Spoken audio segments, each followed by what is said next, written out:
So today is the 25th of August, 2021. We've come together to chant and train our minds and practice the recollection of the Buddha. So we've chanted the homage to the Buddha relics, beginning with Itipiso Vise Sehi. This is paying respect, paying homage to the Buddha, making that the object of our mind.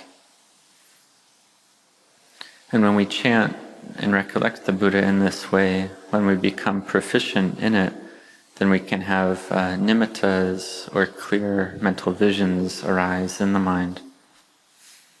There was one occasion when a clear vision of the Buddha arose, and there were eight or nine Buddhas around the head. And this is in oneself is a child of the Buddha. And so this is a vision that arose, and this is arising from the recollection of the Buddha as one's meditation object. So the recollection of the Buddha, it's an important meditation object. We have faith in the Buddha and recollect that the Buddha had the wisdom to win over the defilements of the mind on his own. And there was no one else in the three worlds able to do this. No one else had the capability, had the wisdom to be able to win over the kilesas like this. Because succeeding over ignorance, over avijja, something that's really not easy to do. If it wasn't the rightly self-awakened Buddha, there was no one else who'd be able to know this for themselves. And the enlightened disciples who came after the Buddha, they needed the Buddha to be the first one to know this and the one to teach and lay down the Dhamma for them to see after the Buddha. So we cultivate this practice of recollecting the Buddha. We can chant the Itipiso Vise Sehi chant 108 times, or the Itipiso Bhagava chant 108 times. Whatever chant we like, we chant that one a lot. This is the recollection of the Buddha, where we recollect the noble and virtuous qualities of the Buddha. And when we do this, rapture and joy can arise easily in our hearts. When we're at a fearful place, for instance, we must meditate like this a lot to bring our mind to peace and collectedness to the point where we have no fear. Because if we have a lot of fear and a lot of worry, then our heart is in suffering. So nowadays people are having fear and caution in the world a lot, because the world is in a difficult situation. And so a lot of fear is arising, which makes the suffering even more. So we must train our hearts and minds, but also we train to not be heedless either, but to be heedful. Because if we try to be free from fear and just be heedless in our lives, we can't be like that. So we have to have a lot of carefulness as well. So sometimes even when one is very careful, due to one's karma, one still gets sick. Even if one takes all the appropriate precautions and does everything in a careful way, but one still gets sick anyway, then this is about one's karma. And there are some cases where some people are very close to one who has the COVID virus, but they don't get the virus themselves. Like a child having the virus and their mother takes care of them, but the mother doesn't get the virus. Or a mother gets sick and the child takes care of the mother, and the child doesn't get the virus. So this is related to karma. But either way, don't be heedless. And when we contemplate more deeply, we see that in truth, no one else makes us sick. the cause of sickness is having a physical body, is having a body. We have birth, and because there's birth, there's old age, there's sickness, and there's death.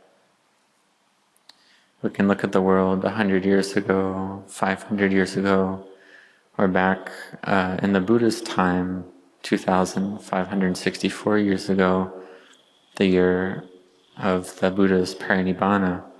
People were much fewer than they are now. There are not as many people in the world, and there's also less scientific development, less technological and material development. So they had fewer medicines, or not the same medicines as we have today. And so people got sick and people died a lot from things like pandemics or epidemics. So we've read this in the texts and the suttas. We see that people in those days, they would have various outbreaks of different diseases, and it would be severe to the point where whatever path by which they came, they would come back on a different path. And they would burn things and avoid things that they thought had pathogens on them. For instance, a house where people had the disease, they would even burn the wooden walls of the house because they would be afraid that the wood would still have a pathogen on it, so they couldn't use that wood anymore. Or things like clothing or human waste could spread disease, like cholera, for instance, or different types of plagues. And also human bodies themselves would spread disease as well. So people were cautious to a great degree. They were cautious to a great degree. So in the present time, we have an illness outbreak all the same. We have a pandemic, and there's no sure medicine to prevent or care for this disease. So in the present time, all countries all over the world are dealing with this new disease. And the disease itself is new as well. So we contemplate in the Buddha's time, they had disease outbreaks, but they didn't have modern medicine like there is nowadays to help with it. But what they did have was the Buddha and many, many arahants, fully awakened beings. In the present time, there's many diseases that have lost to modern science. Various medicines and technologies have been able to help with many diseases, but we see that we still have disease. There's still a lot of illnesses and diseases around the world. And in fact, it's even more so than before because there's more people. There's many more people, and there's more travel, there's more communication. In the past, people would travel by foot, or by boat, or by horse-drawn carriage, or by horse, and so on. So to go from Thailand to Australia, or to the United States, or to Brazil, or to India, for instance, these journeys would take a very long time. If a bacteria arose in India, then it would take a very long time for that illness to reach Thailand. And sometimes by the time that disease was traveling on its way to Thailand, it would be gone before it reached Thailand. But nowadays travel is much faster. From India to Thailand, it's only a matter of hours before one could reach Thailand. So therefore bacteria spreads very easily, very quickly. So nowadays there's a lot of material development, technological development, but sicknesses, diseases have developed quickly as well. So we should contemplate all of this as normal and natural. It's not strange or out of place. but degradation is like this. We contemplate this as normal. Getting old, getting sick, it's normal. And we practice to be careful, to not be heedless. And in our Dhamma practice, to make our hearts not heedless and to be heedful, then what do we do? What do we do to cultivate this quality of heedfulness and to abandon heedlessness? Well, the Buddha taught us to have mindfulness, that those that are heedless are as if dead already. We can recollect the bhikkhuni, the great elder Patachara, who was an arahant, a fully awakened being. She listened to the Dhamma of the Lord Buddha just once, and she realized stream entry, the first level of awakening. And she had undergone great suffering, losing both her children, her parents, her husband, her brother, all of her family. Even on a single day, she lost them all. And due to this great loss, her mindfulness was gone, and she was like a crazy person. She wasn't actually crazy, but she was as if crazy. So the Buddha called her over, and her mindfulness was regained at that moment. And this is due to the merit and spiritual parami that she had cultivated in the past. And she had cultivated a lot of parami and merit in the past. So she listened to the Dhamma at this point and was able to understand it. So when I read this in the text, I was very impressed. And the Buddha taught that the tears that we cry when we've been sad from the separation from the loved, that all this sadness we've experienced in the world from separation from the loved, we've cried more tears than there is water in all the great oceans of the world. So this is something really worth thinking about, that all the tears that have fell from our eyes in this long course of samsara is more than all the great oceans. It's a very great amount, an incredible amount, a lot of sadness, a lot of suffering. And for the great elder bhikkhuni Patachara, she realized arahantship, and therefore it was her last life. She contemplated that life is like this, birth is like this. Some beings die while still in the womb. Some, having been born, die as young children. Some die as adolescents. Some die as middle-aged people. Some die as older people. So we see that life is uncertain. So she realized arahantship, full awakening, and she saw this uncertainty very clearly. She saw that all conditioned things are just this way. She contemplated this well and saw clearly into the Dhamma. And this separation from the loved, it's something that's not easy. And it's something that we've all chanted, whether monks or laity, we've all chanted this already. So we should bring this into our hearts, to contemplate this as Dhamma, to contemplate, to give rise to Dhamma in our hearts. We think of it, we contemplate it, we give rise to wisdom, to contemplate and seek out the causes, to understand the results. We use our reasoning, we seek out the reasons, and this is one degree of wisdom, one type of wisdom.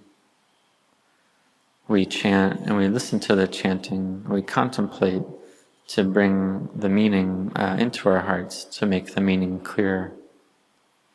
And when the mind is peaceful, then we can see clearly.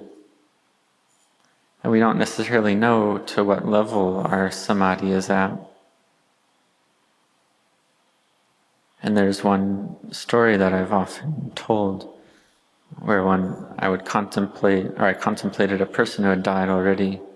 One could see their eyes and their head opened up during the autopsy, and see their brain come out, and their organs, all the big and small organs removed and weighed and so on, like the large intestine, the small intestine, the stomach, the spleen, the liver, the kidneys, the heart, the lungs.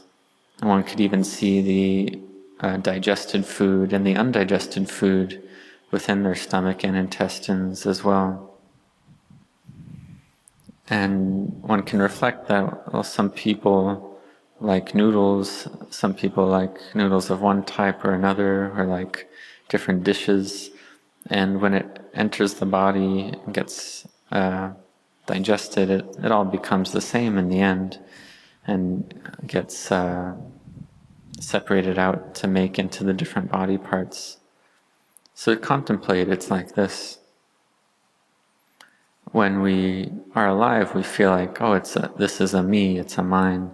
This body is a self, it's something very valuable.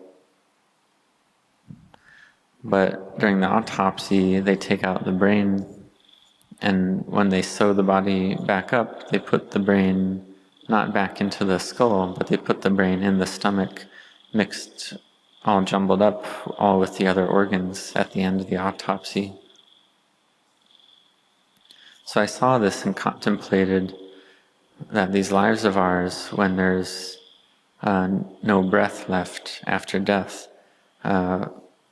people just do anything to the corpse, and the body doesn't even know about it. There's no breath, there's no fire element. The water element degrades according to its nature, and the whole body degrades and decomposes like this. And the body being autopsied doesn't know about any of this, doesn't think about it or know about it. So we see that the body has no value or use at this point. It's like a log discarded in the forest, has no value, no use at all. So this can bring up a great feeling of weariness in the world, a desire to escape from the world, feeling of dispassion, this quality of samvega to a great degree in the heart. And this quality of samvega can bring the mind to unification, to stillness, seeing that all life must end in death. We don't know when we will die. Even in the stomach, we can see that there are individual rice grains. The food wasn't even digested. So this individual who died, he wasn't thinking that he would die that morning. He was thinking he would still be alive and ate his meal as usual. So we contemplate this, and this feeling of weariness and wishing to escape from danger arises in the heart. The mind becomes still and peaceful. So we cultivate the meditation, the recollection of the Buddha. We chant in praise of the Buddha. We can also cultivate the practice of death recollection or mindfulness of the breath. These are all ways to make the mind peaceful. We can also contemplate cause and effect, to seek to understand cause and effect, to bring our minds to stillness. Whatever the method, we must bring our minds to stillness to be free from proliferation. And at this point, we have mindfulness to know this quality of stillness. We know that the mind is still. There's fullness and joy arising in the heart. And this dispassion, weariness of the world in the heart as well. Then at some point later, the mind starts to proliferate again on its own. And I contemplated, the proliferation arose that, this is a person, this is this type of person or that type of person. But deep in the mind hadn't yet started grabbing onto this proliferation. The mind was still as these thoughts arose. And at this point, I wasn't intent to contemplate impermanence, suffering, or not self. The mind was just still. So this knowing arose, knowing that proliferation was beginning to happen in the mind. And this wasn't a thought, it was direct knowing. It was a direct knowing. This knowing of not self, that really there's no one here, there's no one there. There's no one there at all. There's no one there at all. And it's not a policeman, it's not this or that type of person. It's not a male, it's not a female, it's not an adult, it's not a child. The mind is still. And so the mind could see that when proliferation arose, this is the arising of convention, of samuti. So this is knowledge arising, wisdom arising, coming directly from meditation practice, coming from samadhi. So we start by cultivating generosity. We use the energy or strength of our wealth, of our body, of our intellectual capability, and we give, are generous. This helps to reduce the sense of self. Then we undertake the practice of virtue, of sila. Because we see that in this world, people that want the wealth of others and act on this just leads to chaos and trouble. Some people obtain wealth in an incorrect way or steal it from others, and then they may wish to share that wealth. But this wealth was obtained wrongly, and it's hurt other people. And then one hurts oneself as well, due to this selfishness. So one with the quality of generosity, with the quality of giving, doesn't steal from others. So this is one benefit from generosity, which is an important benefit. And the Buddha taught that a benefit of generosity is that one has everything one needs, one's complete in all things. And if we don't reach Nibbana right away, then the quality or the acts of generosity become like provisions on our journey to Nibbana, become supplies for our journey. Such as the example of Venerable Sivali, foremost in receiving gains among the monastics. And we recollect that virtue, sila, gives even more benefit than generosity, whether we practice the 5 precepts or the 8 precepts. Some people practice generosity a lot, but they find that practicing virtue is quite difficult. And some people have the 5 precepts well established and become motivated to do the 8 precepts and then meditate even more. So this is making even more parami, even more spiritual virtue. Because in order to know and see the Dhamma, all the causes and conditions need to be ready. And when the Buddha taught Venerable Yasa, the Buddha gave a graduated discourse speaking to the benefits of generosity, speaking on virtue and the benefits of virtue, and saying that the benefits of virtue are this happiness and collectedness of mind, and it's a noble wealth in the heart. It's the best type of wealth. So we see that individuals without generosity and without virtue, they may have a lot of wealth, have everything they need, but still they harm others and destroy the wealth of others. They may harm the lives of animals, harm the lives of other people, and then they die. So they hurt others and they hurt themselves, and all they get is heat and agitation. They may have power and have wealth, but then it's all gone in the end. And what they end up with is the result of hurting themselves and others. So we see that the benefit of sila, of virtue, is happiness. It's a mind of loving kindness and compassion, And we get more and more happiness in this way. We chant recollecting the Buddha, praising the Buddha, and we recollect that the Buddha cultivated this loving kindness to a great degree. The Buddha had these great qualities of wisdom, purity, and great compassion, great loving kindness. Has a mind of incredible loving kindness for all beings. So therefore we practice to follow the teachings of the Buddha, to cultivate loving kindness ourselves. We practice this path of generosity, virtue, and meditation to give rise to clear knowing in our own hearts. To see that in reality there's no self, there's no me, no mine, no you or yours.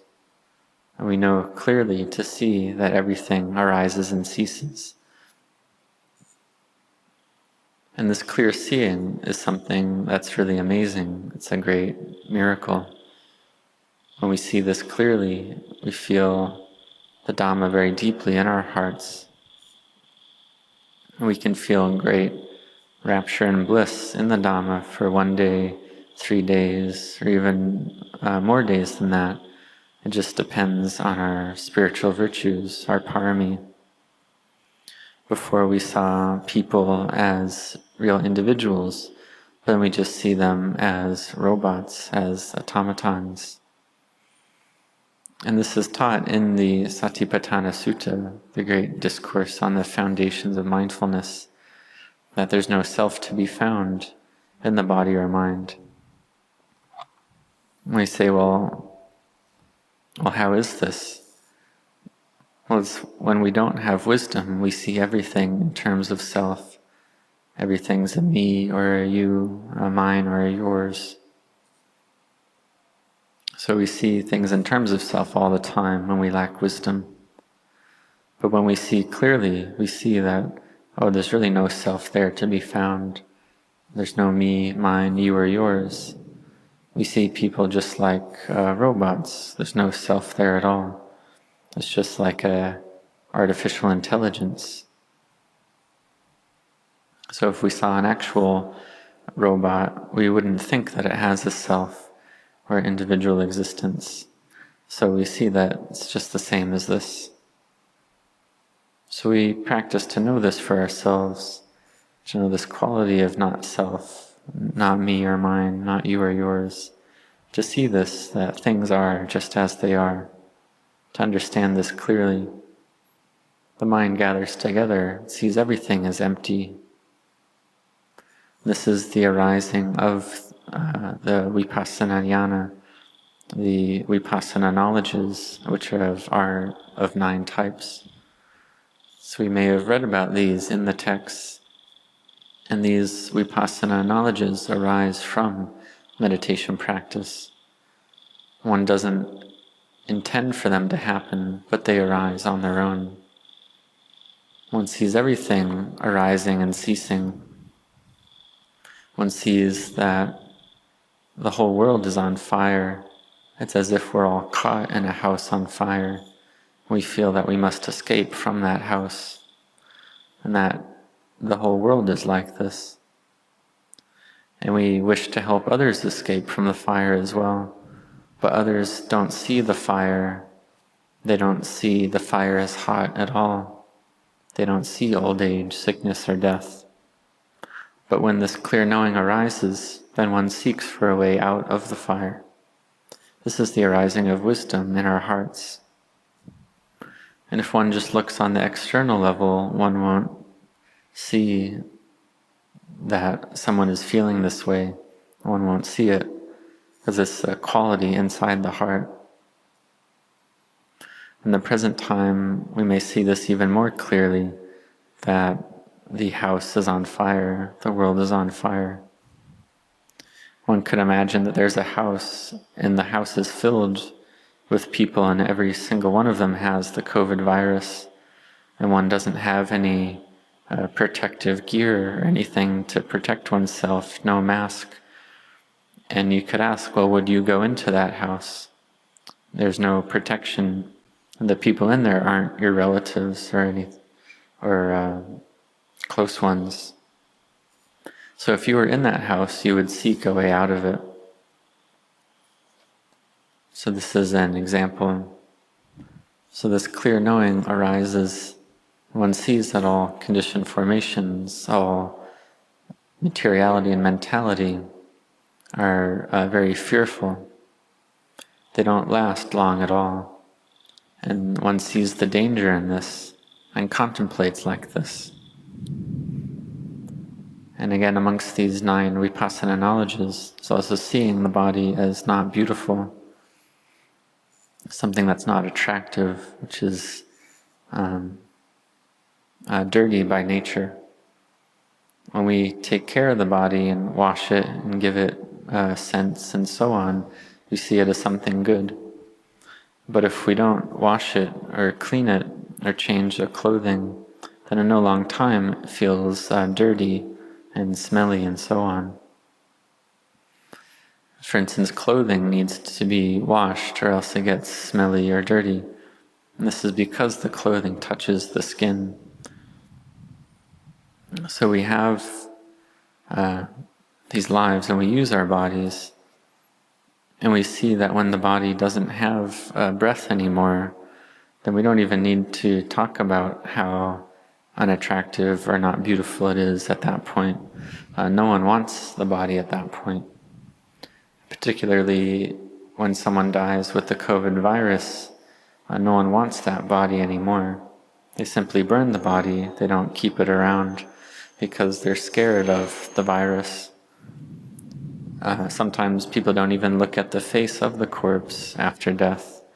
They don't hold the hand of the corpse because the body is the home of disease in truth. So one sees this clearly. So may you really set your hearts on this practice of virtue, collectedness, and wisdom to know clearly for oneself. And it's something that, again, one isn't intending to know. One doesn't set one's heart to know it, but the knowing arises on its own. This wisdom arises on its own. We see that the Dhamma gives fruit, not limited to time. That Dhamma gives result, not according to time. And when the Dhamma gives fruit, rapture, bliss, and happiness arise in the heart. One sees the Buddha in one's own heart. One sees the great loving kindness and compassion of the Buddha. And this is a great wealth arising in the heart. So on this path to Nibbana, we cultivate virtue, which is, the Buddha taught, is the greatest wealth. We practice the 5 precepts, the 8 precepts, the 10 precepts, or the 227 precepts. And these are all skillful means to reach Nibbana. So may you set your hearts on this practice. Myself and the Sangha rejoice in all the goodness of all those who help to care for the Sangha, who help to buy and prepare the food that the Sangha eats and provides the 4 requisites of clothing, shelter, medicine, and food. And even back to the very beginning of the monastery, those that helped build the monastery, we anumodana with them as well. So may all of you here, may you realize happiness.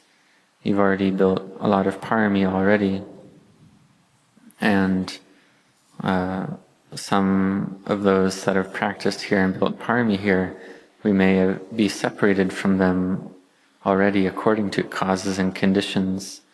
And if they're a deva, if they're a heavenly being already, may they rejoice and gain these merits and have even more happiness, have happiness to a higher and higher degree in the deva world. And may their suffering reduce, always reduce as well. So by the parami of the Buddha, the Dhamma, and the Sangha, may all you may all Dhamma practitioners, may all of you grow in the Dhamma and see the Dhamma.